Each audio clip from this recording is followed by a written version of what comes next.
नरेश मीणा का एक बयान सामने आया गुर्जर समाज को लेकर ही, और उन्होंने जो शब्द कहे वो किसी भी समाज में एक्सेप्ट नहीं किए जा सकते, जिसके बाद let us talk on I am not interested I am not interested in that conversation. पर ये तो गुर्जर समाज से आप जुड़ा है मुझसे समाज की बात करें, नहीं, ये किसी व्यक्ति विशेष का स्टेटमेंट है, मैं इसमें कुछ टिप्पणी करना चाहता। मुझसे देवनारायण योजना की बात करो, आरक्षण की बात करो, आई एम नॉट इंटरेस्टेड। किसी के बच्चे को कीड़ों का और कच्ची रोटियां खिलाएगा क्या? आप अपने बच्चों को खिलाओगे क्या? नहीं खिलाओगे ना। बिल्कुल सर। तो आप ये सुनकर क्योंकि जिंदा कैसे रह रहे हो? चुल्लू पर पानी लेकर के डूब मरना चाहिए अधिकारियों को। कि पूरा का पूरा समाज कल्याण विभाग मंत्री जी के साथ मिलकर के हम सब चले और ये कीड़ों वाला खाना एक बार खाएं तो सही। जी। जो खाना हम अपनी बच्चियों को खिला रहे हैं वो उसका सेवन हम खुद भी तो करें। तो बेसिकली जी, अगर आप 7 दिन तक आपका ये भरोसा रहेगा, विश्वास रहेगा, क्योंकि 8 अगस्त तय है, और 8 अगस्त तक अगर ये मांगे नहीं पूरी की जाती है, कोई एक्शन नहीं लिया जाता है, उसके बाद क्या रणनीति रहेगी? नमस्कार, टीवी 9 राजस्थान में आप सभी का स्वागत है और मैं हूं आकिल। और आज हम बात करेंगे विजय बैंसला जी से। विजय बैंसला जी पिछले कई दिनों से राजस्थान की सियासत में लगातार चर्चा में बने हुए हैं, क्योंकि वो गुर्जर आरक्षण को लेकर लगातार आवाज़ उठा रहे हैं। पिछले अगर जून महीने की बात करें तो तब इसको लेकर समाज को लेकर बातचीत भी हुई थी, जिसके बाद कुछ चर्चा भी आई थी। कुछ लोग वहाँ से नाराज़ होकर रेलवे पटरियों तक पर चले गए थे, लेकिन इसके बाद उनको मना लिया गया, रोक दिया गया। ऐसा लगा कि ये फिर से उग्र आंदोलन हो सकता है, लेकिन ऐसा कुछ भी नहीं हुआ और विजय बैंसला जी ने कमान संभाली। और अब एक बार फिर विजय बैंसला जी ने एक पोस्ट कर इस मुद्दे को फिर से चर्चा में ला दिया। उन्होंने पोस्ट कर कहा है कि वो मुख्यमंत्री पर वो पूरा भरोसा करते हैं, और क्योंकि सरकार के साथ 2 महीने का बात हुई थी और 2 महीने होने में अब मात्र 8 दिन बाकी है, और अगर आज की बात कर ले तो अब सिर्फ 7 दिन बाकी है। तो इन मुद्दों को लेकर विजय बैंसला जी से बात करेंगे। नरेश मीणा जेल में गए और मात्र 13 दिन बाद फिर से वापस न्यायिक हिरासत में, अब वो जेल में बंद है, उसको लेकर बात करेंगे। राजस्थान की सियासत में क्या उठापटक चल रही है उसको लेकर भी बात करेंगे। तो विजय बैंसला जी, सबसे पहले तो टीवी 9 राजस्थान पर आपका बहुत बहुत स्वागत है। Thank you so much. जी सर, सबसे पहले गुर्जर आरक्षण को लेकर ही मैं आपसे सवाल करूंगा कि पिछले कई सालों से इसको लेकर लगातार चर्चाएं चलती हुई आ रही है, और आपने हाल ही में पोस्ट किया जिसमें आपने लिखा है कि हमें माननीय मुख्यमंत्री महोदय पर भरोसा है कि समय रहते वो समझौते की पालना करेंगे। 8 अगस्त 2025 के बाद गुर्जर आरक्षण समिति MBC समाज के समक्ष समझौते की पालना की यथास्थिति और आगे की रणनीति।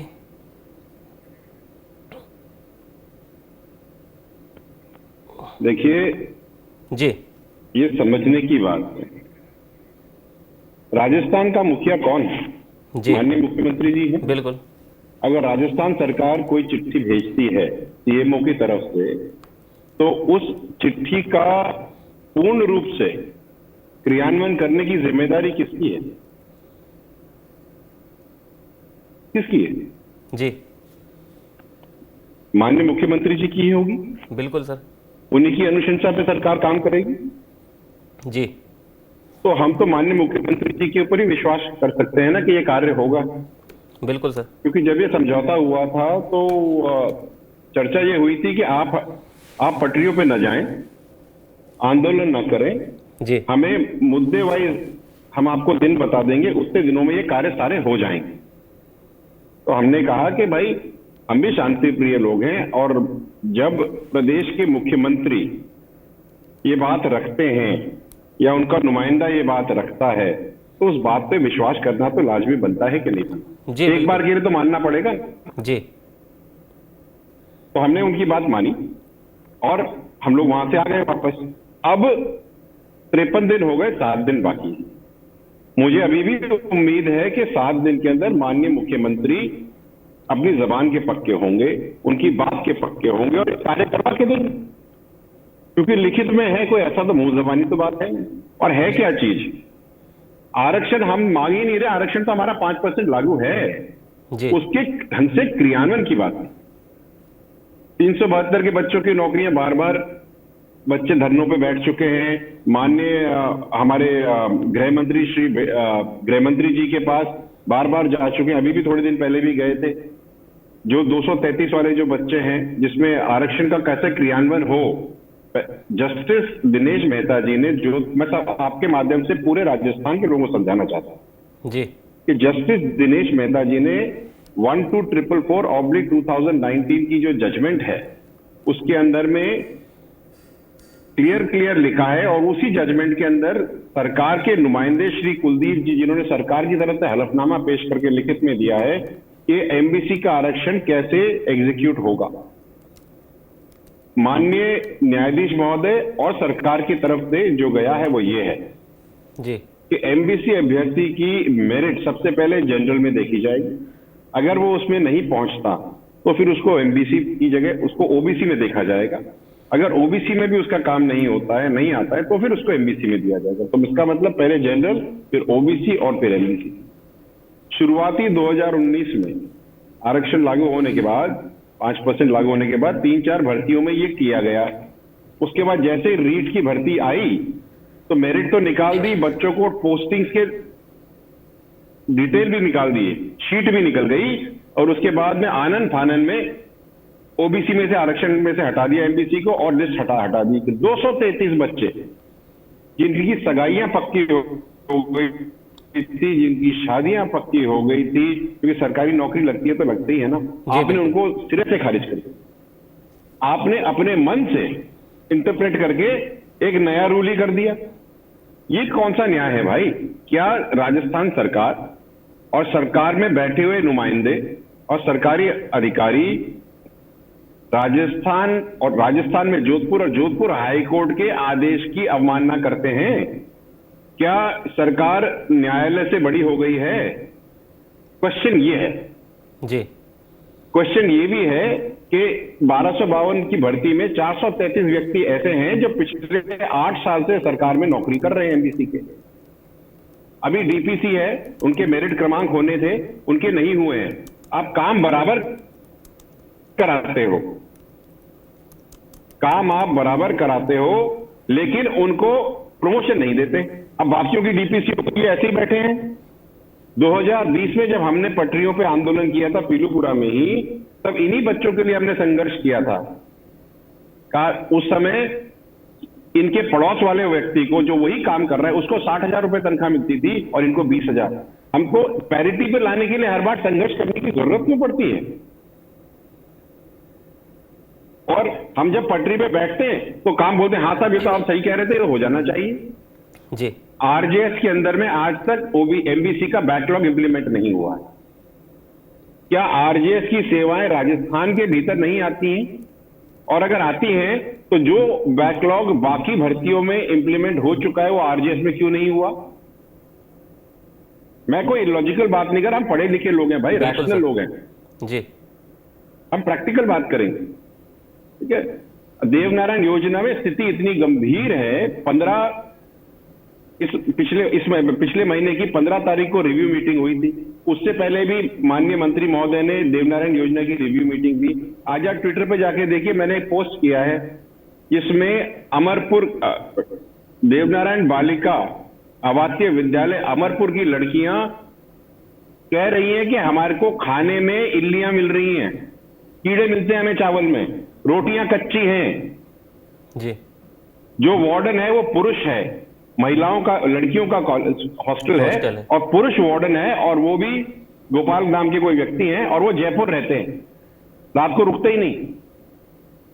बच्चियां कह रही हैं कि जब प्रिंसिपल मैडम से शिकायत की जाती तो प्रिंसिपल मैडम ने कहा तुम खाओ, तुम नखरे ज्यादा करती हो। मैं चाहता हूं कि पूरा का पूरा समाज कल्याण विभाग मंत्री जी के साथ मिलकर के हम सब चलें और ये कीड़ों वाला खाना एक बार खाएं तो सही। जी। जो खाना हम अपनी बच्चियों को खिला रहे हैं वो उसका सेवन हम खुद भी तो करें। इन बच्चियों ने क्या गलती करी है? ये पढ़ने आई है भाई। अगर अच्छा ये नहीं है कि हमने इनको बताया नहीं, 15 तारीख को, पिछले महीने की 15 तारीख को हमने स्पष्टता से बताया कि ये चीजें हो रही हैं। आज से 11 दिन पहले मैं गंगापुर सिटी के पास में मच्छीपुरा है, वहां पर एक देवनारायण बालिका आवासीय विद्यालय है, वहां मैं गया। सब हफ्ते में 3 दिन फ्रूट मिलने चाहिए, बहुत छोटी छोटी चीजें हैं। बहुत छोटी चीज है हमारे लिए और आपके लिए, लेकिन जो बच्चियां वहां पढ़ रही हैं उनके लिए बहुत बड़ी बात है। 17 दिन में एक बार फ्रूट दिया, और जब प्रेशर आया प्रिंसिपल ने तो मूंगफलियां बांट दी। पंखे नहीं चलते साहब, लाइटें नहीं है, अमरपुर में लड़कियों के टॉयलेट्स के ऊपर ताले और गेट नहीं है। What are we living in? और ये तथ्य आप जैसे ये अपना बातचीत खत्म हो, आप प्लीज मेरे ट्विटर पे जाइए, मेरे फेसबुक पे जाइए और बच्चियों के इंटरव्यूज देखिए जो कह रही हैं, बिलख ही नहीं रही।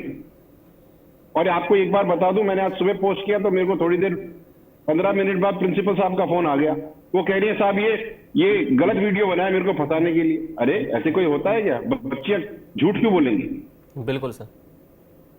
ठीक है, आप ये समझिए, हम किसी को पीड़ा देना नहीं चाहते।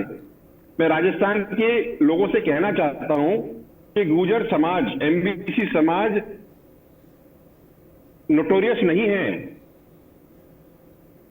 आप हमें विवश कर रहे हो, ऐसी स्थिति उत्पन्न कर रहे हो कि जहां पर संघर्ष हो, और संघर्ष करने के बाद भी तो आपको यही करना है, क्योंकि हमने तो कोई अलग चीज मांगी नहीं। अगर नवी अनुसूची की चिट्ठी सरकार को भेजनी है, एक पहली कैबिनेट मीटिंग हो चुकी है, उसमें ये बात उठाई नहीं। अभी तक जो 3 सब कमेटी बनी थी, 3 मंत्रिमंडलों की सब कमेटी मीटिंग हुई थी, वो जून के आखिरी हफ्ते तक हमारी और मंत्रिमंडलीय समिति की मीटिंग होनी थी। आज महीना खत्म हो गया है जी। What are we talking about? मुझे ऐसा लगता है कि माननीय मुख्यमंत्री साहब तो करवाना चाहते हैं, कहीं कोई अड़चन है, क्योंकि मेरी उनसे बात हुई थी एक बार जी। उन्होंने कहा यार मुझे तो पता नहीं है। मैंने कहा सर पता करिए। मैंने कहा उनको कि स्थिति ठीक नहीं है साहब, और आप इस पे विचार करिए, कार्य हो नहीं रहे हैं। तो शायद उनको ये बताया नहीं जा रहा है कि ये कार्य हो नहीं रहे हैं। तो अगर आपके माध्यम से उनको सुनाई दे जाए तो बहुत अच्छी बात है, क्योंकि स्थिति तो गड़बड़ है साहब। तो बेसला जी आपके बात विश्वास किया है जी, मेरी बात समझिए, मैं कंप्लीट नहीं किया जी। राजस्थान में और गुर्जर समाज में खास करके विश्वास बहुत बड़ी चीज होती है साहब, और उससे भी बड़ी चीज होती है जबान, और जबान का पक्का होना। अगर आपने लिखित में अपनी जबान दी है तो उस जबान पर खरे उतरिए साहब, नहीं तो हम जबान दे रहे हैं। समाज में रोष जरूर है जी, रोष है। तो बैसला जी, जब आपने मुख्यमंत्री जी से बात की, क्या उसके बाद आपको कुछ एक्शन दिखाई दिया कि कुछ एक्टिविटी? मुझे लगा नहीं कुछ हुआ जी। देखो आप चर्चाएं कितनी भी कर लो, रिजल्ट तो आना चाहिए। बिल्कुल। अभी भी मुझे उम्मीद है कि आने वाले 7 दिनों में मुख्यमंत्री जी तो कुछ कर ही लेंगे, इस पे कुछ ना कुछ कार्रवाई होगी, विश्वास है मेरा। मैं विश्वास करके चलता हूं, क्योंकि प्रदेश का पहले नंबर का व्यक्ति, अगर हम उस पर ही विश्वास नहीं करेंगे तो फिर हम प्रदेश में किस पर विश्वास करें? जी। तो बेसला जी, अगर आप 7 दिन तक आपका ये भरोसा रहेगा, विश्वास रहेगा, क्योंकि 8 अगस्त तय है, और 8 अगस्त तक अगर ये मांगे नहीं पूरी की जाती है, कोई एक्शन नहीं लिया जाता है, उसके बाद क्या रणनीति रहेगी? मेरा मुद्दा जी केवल ये है कि हमारे समाज को, एमबीसी समाज को, उनके बच्चों को, नेक्स्ट जनरेशन को हम पैरों पे कैसे खड़ा कर पाएंगे। आप ये देखिए, स्कॉलरशिप मिलती है देवनारायण योजना में, आज स्कॉलरशिप मिल नहीं रही। मेरे को एक एक स्कॉलरशिप की डिटेल लेकर के भेजनी पड़ रही। इससे ज्यादा दुर्भाग्यपूर्ण स्थिति और क्या हो सकती है, जब एक पूरा का पूरा महकमा, एक पूरा का पूरा बोर्ड, पूरे के पूरे अधिकारी लगे हुए हैं और उनको यही नहीं समझ में आ रहा कि खाने को मिल पा रहा है बच्चों को या नहीं मिल पा रहा। I think it is high time for people to wake up and smell the coffee. Things are not right. And it is high time for people to start taking cognizance of the fact that they are unable to do a job which they have been defined to do. बच्चों के भविष्य की बात है, ये कोई bridge नहीं है या कोई पट्टिका नहीं है कि नाम लिख दिया, नहीं लिखा इसकी लड़ाई हो रही नहीं। ये छोटे छोटे बच्चों की रोटी की, दिन के खाने की, उनकी पढ़ाई की, उनके भविष्य की बात है। जो खाना, जो स्थिति आप अपने बच्चों के लिए नहीं कर सकते, वो आप दूसरे के बच्चों के लिए कैसे करवा पा रहे हो? आपका जहन नहीं कौन था? आपके अंदर पीड़ा नहीं होती क्या? आई एम सॉरी, बट ये सही नहीं है। कोई भी व्यक्ति, किसी भी पार्टी का हो, कोई भी राजनेता हो, किसी भी समाज का हो, किसी के बच्चे को कीड़ों का और कच्ची रोटियां खिलाएगा क्या? आप अपने बच्चों को खिलाओगे क्या? नहीं खिलाओगे ना। बिल्कुल सर। तो आप ये सुनकर के जिंदा कैसे रह रहे हो? चुल्लू पर पानी लेकर के डूब मरना चाहिए अधिकारियों को। वैसे जी आप, और ये देवनारायण योजना कोई राजनीतिक योजना नहीं है।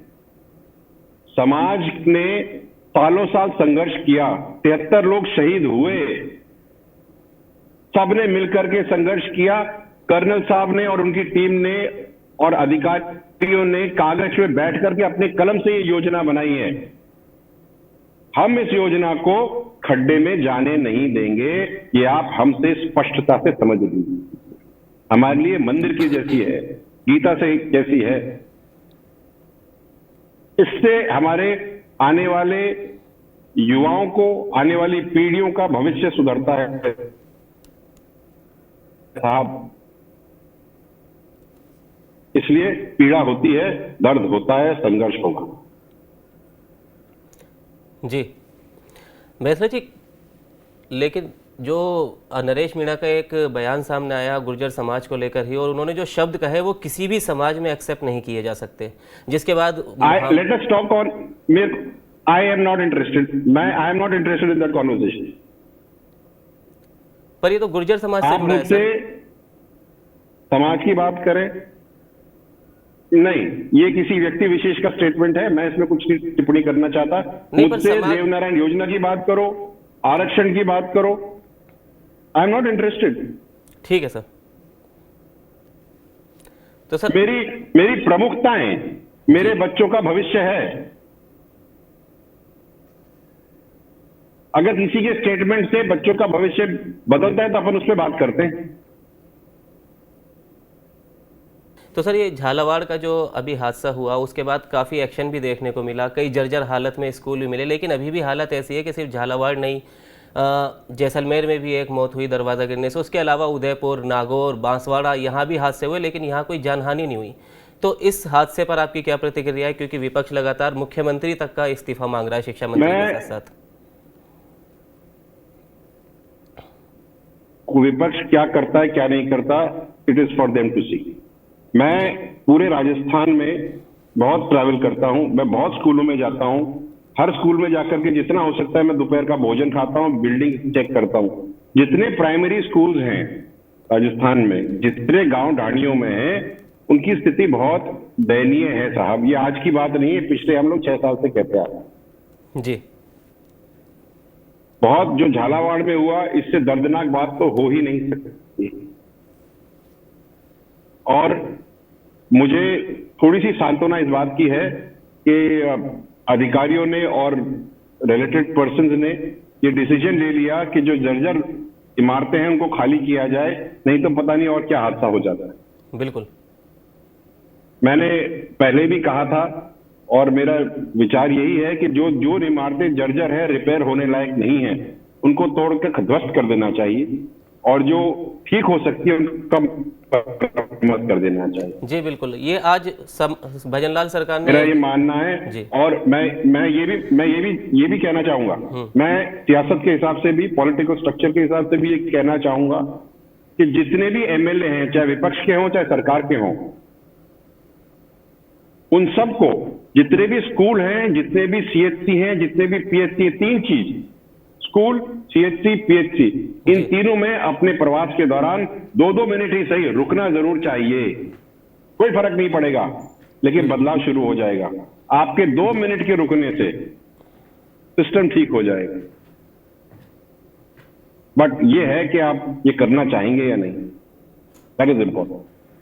जी बैसला जी, क्योंकि झालावाड़ में जो हादसा हुआ उसके बाद लगातार वसुंधरा राजे भी एक्टिव हुई इस मामले पर, उनका बयान भी सामने आया, वो गई भी, और वसुंधरा राजे जी उसके बाद दिल्ली का भी दौरा किया, जिसको लेकर सियासी अटकलें शुरू हो गई। मुख्यमंत्री भजनलाल शर्मा का भी दिल्ली दौरा हुआ।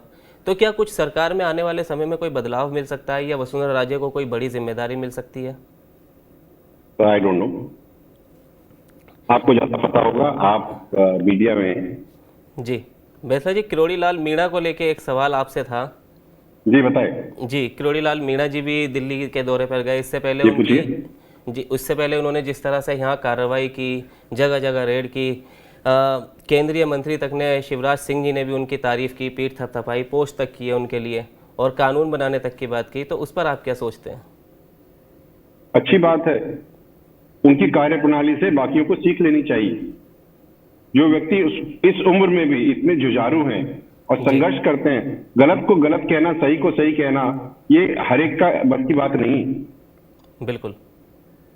ठीक है, और वो हमारे इलाके से आते हैं, जी बुजुर्ग हैं, हमसे बड़े हैं, हमको उनसे भी सीखना चाहिए और बाकी लोगों को भी सीखना चाहिए, बाकी मंत्रियों को भी सीखना चाहिए, जो ऑपोजिशन में है उनको भी सीखना चाहिए कि सही के लिए खड़ा होना कितना जरूरी है। जी तो And Bainsla I wish him all the very best. Ji He has done a great job.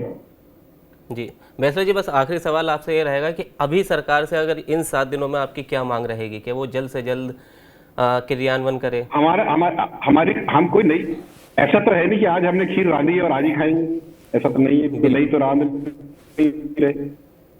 ठीक है, जो बात हमारी कागज में लिखी हुई है उसका आप क्रियान्वयन कर दो। कोई नई चीज, ये तो छोटी छोटी चीजें हैं, ये वही बड़ी बात, ये ऑपरेशनल चीजें हैं जिसके लिए हमें महापंचायत करने की जरूरत ही नहीं होनी चाहिए थी। लेकिन अगर इन सब छोटी छोटी चीजों के लिए अगर महापंचायत करने की जरूरत पड़ रही है तो कहीं पर कुछ तो ठीक नहीं है ना। जी अगर प्रोसेस को कराने के लिए अगर हजारों की तादाद में गुर्जर समाज को इकट्ठा होना पड़ रहा है, कहीं तो प्रोसेस में गड़बड़ हो रही है। अब मैं ये कहना चाहूंगा आपसे और पूरे राजस्थान के लोगों से,